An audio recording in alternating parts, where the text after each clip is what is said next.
guys, my name is Crystal and welcome to my YouTube channel. Welcome old, welcome new. This is Max, my chihuahua. Hi guys, how's everybody doing? Alexa, what's the time please? It's 7:44 a.m. Alexa, what's the date today? Today is Monday the 2nd of May.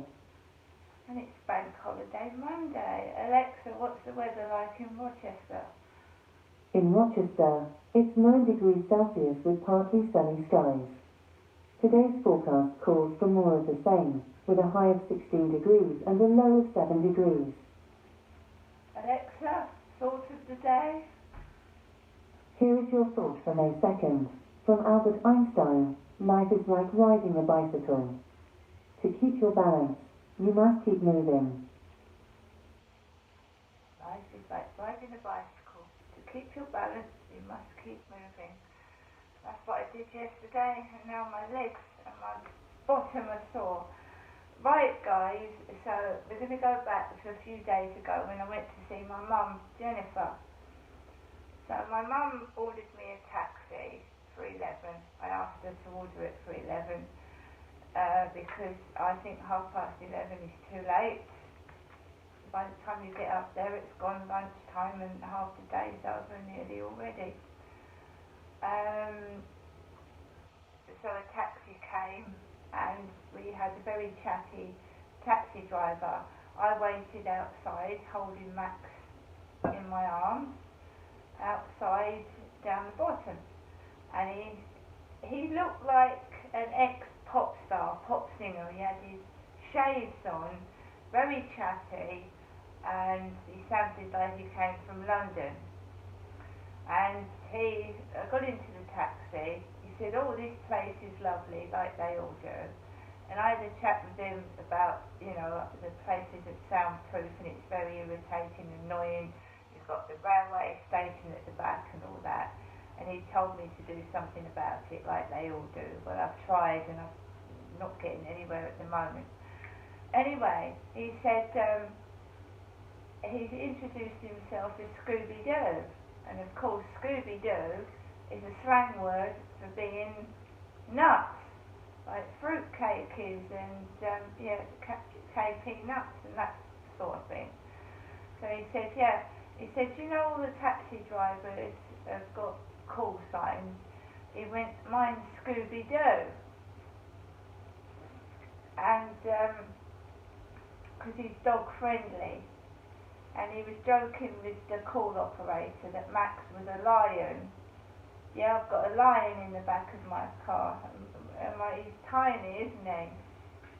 He said, and then he said, "No, he's smaller than a pussycat." He is. Because one of the drivers said they were scared of Max. And I got told to just keep him on my lap because dog hairs and everything. So I kept him on my lap like I usually do. Taxi got to Durrell Gardens and my mum didn't come out this time.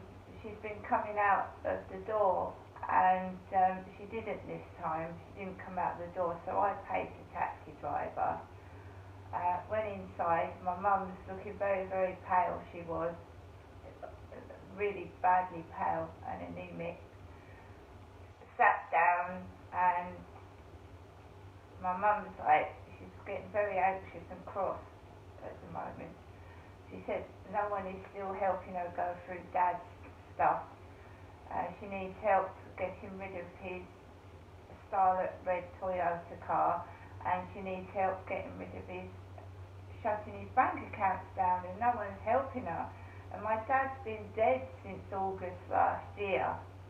It's like everyone's carrying on and Derek's still alive.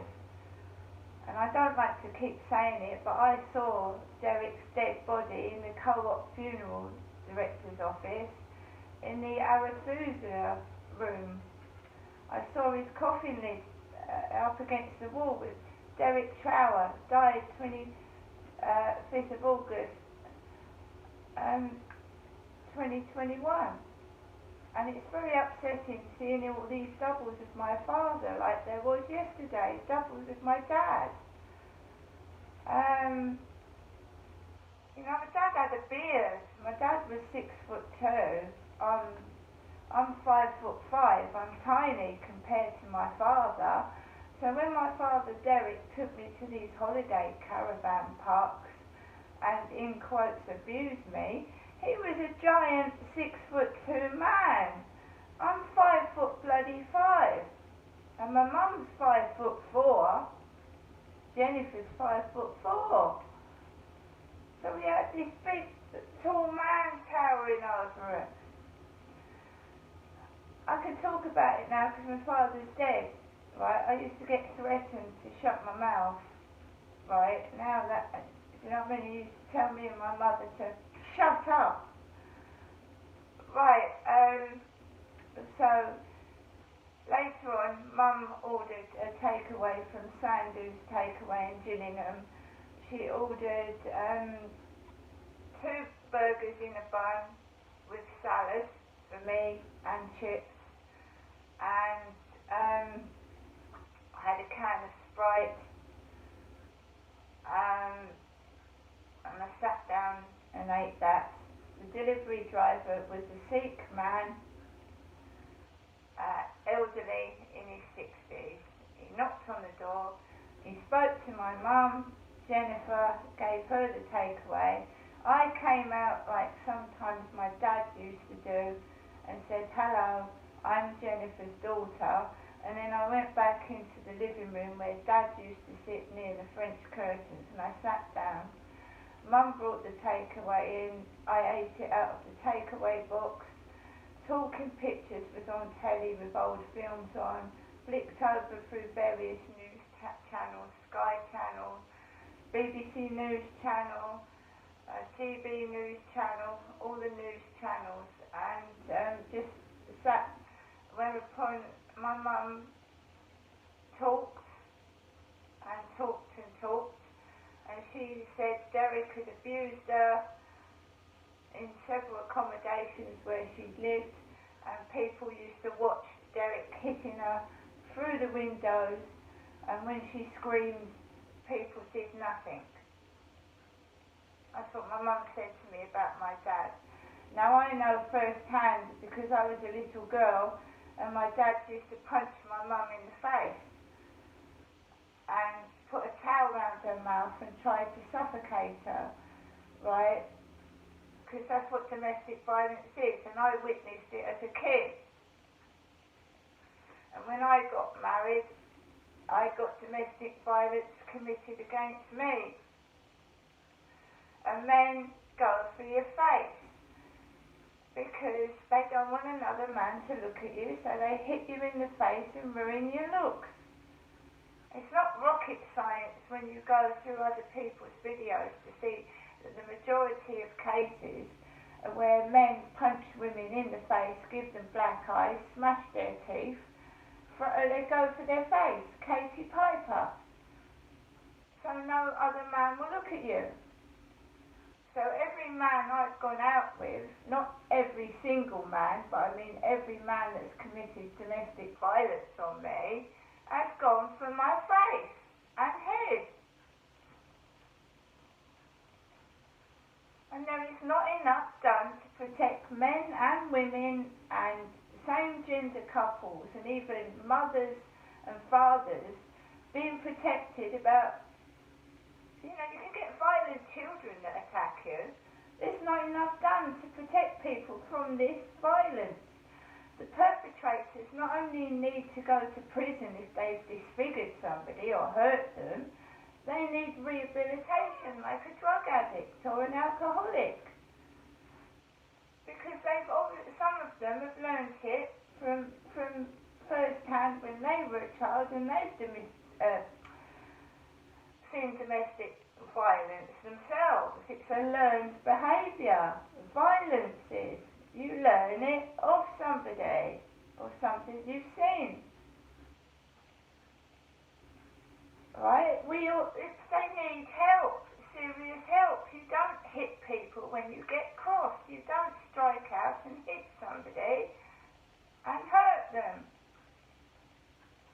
And if we don't stop it, it will get worse, and several women, men, and other people get killed through domestic violence every day, and I don't need to keep saying it. My mum has never got any help. She's been told she's mad. I've been told I'm mad. People have picked up the phone and said, "Oh, she's mad, don't listen to her." We're not mad. Women aren't punch bags, where some men think they can come and beat you and talk to you like crap and shit and get away with it because they tell the police you're nuts, basically. Right, so I sat round with my mum until about 6 o'clock because I try and get a taxi driver that'll take Max and I back home. Even though he's not a Rottweiler or an Alsatian, I find it difficult to get a taxi to get Max back home. Getting up there is okay, there's usually a problem getting back. But I had the driver that had the taxi that keeps all the windows shut, and the taxi smells inside of strong garlic. And I had him, the same driver, on the 5th of November, where they were throwing fireworks near the taxi wheels in Luton Road. Same driver. And basically the taxi stank. When me and Max got out, I nearly fell out sideways. I couldn't breathe. And Max's eyes were watering, because it affects animals too, these strong smells. Cigarettes, drugs, and strong smells affect animals as well. So I thought it was me, when the cannabis was hurting my eyes, and then I saw the poor dog's eyes watering all over the place the other day. I got into my flat, everything seemed as normal, and you're just coping with the same shit every day. Thumping noises on the ceiling, and somebody that wants me to knock on the door, and I'm never going to knock on their door because I'm not interested in them. The amount of anxiety and stress I've suffered from upstairs is unbelievable. I mean, you don't go, you know, I've offered help and I've had it thrown in my face. And if you know, if somebody wants a great big beauty to go up and knock on their door, I mean, really make sure you're 100% attractive yourself. Really, honestly. I've said all this before. When we go to a hospital and have treatment, we don't choose the doctor for their looks. We choose the doctor because they are capable of treating us and curing us and helping us. We don't choose him because he looks like Elvis Presley or she looks like a model, do we? We want to be cured. Not eye candy can't cure somebody, can it? Right, guys, I'm going to make myself a cup of coffee. It's Bank Holiday Monday. I went out yesterday. I'm a middle-aged woman. My legs are sore and I'm going to have a rest today. This morning, there was a girl, well, a young woman, walking past my bedroom window with her phone on loudspeaker. And her mate was talking to her loud through the loudspeaker. I have problems with the hearing in my ears, and I have problems with face pain. I put my phone on loudspeakers because my counsellor told me to do that. She said if you put your phone on loudspeaker, then it won't hurt your ear. I don't put my phone on loudspeaker to annoy people and upset them. I do it for a reason. And these leggings are from a shop I got in the Pentagon Centre yesterday. The Indian shop that is near Sainsbury's. I got the Lips t-shirt and these leggings from. It's opened again, it was shut. And Spoon restaurant in Chatham is opened again. I went there a couple of years back. That's open again. Right, guys, I'm signing off for now and I'll see you all later.